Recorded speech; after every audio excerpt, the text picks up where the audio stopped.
அடிமை செய்ய வந்தேனே. உயிரை எனதுயிரை உன் நிலைமைக்கென்று தந்தேனே.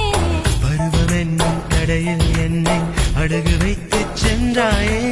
வெறி மிகுந்த முத்தத்தாலே மூழ்கடித்து கொன்றாயே.